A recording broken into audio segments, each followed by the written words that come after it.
There seems to be an almost unanimous consensus that 2016 was a bad year. But one thing that people seem to overlook is the fact that, in 2016, there seemed to be an increased number of good films that either got dismissed or overlooked. I'm talking about movies like Strange Weather, The Nice Guys, Snowden, and The Edge of 17. I don't think I will ever truly understand how this movie did not catch on.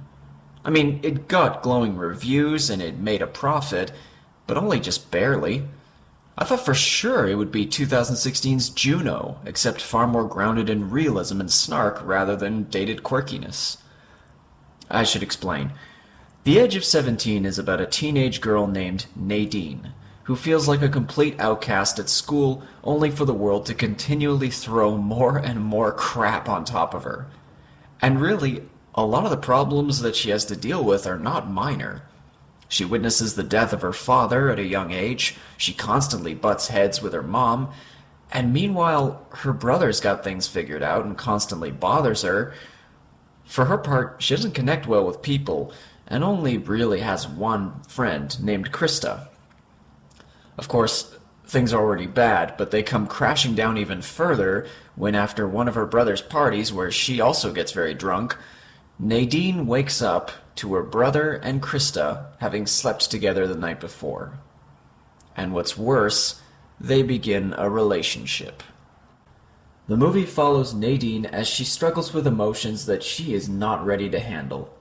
But the genius of the movie is that it points out that yes, of course teenagers aren't properly equipped to deal with things, and that's normal. Because we focus so much on Nadine, we see her inner turmoil causes her to lash out at people like Krista and her brother, or her mom. She withdraws even further from society and feels like she's genuinely alone. But while the movie devotes time to her side of things, we also get outsiders' perspectives on her behavior.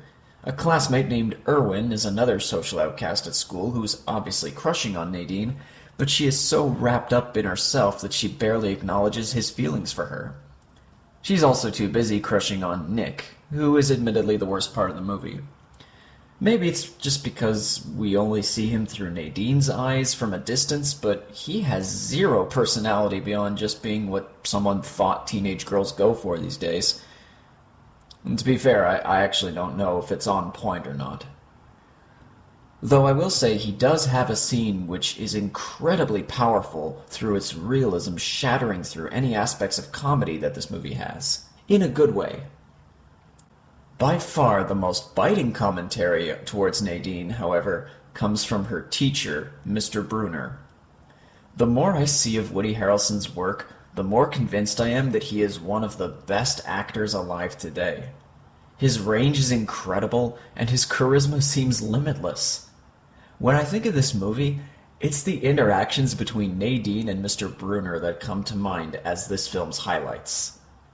Nadine is wrapped up in her own teenage angst, and Mr. Brunner cuts through it all with his razor-sharp wit.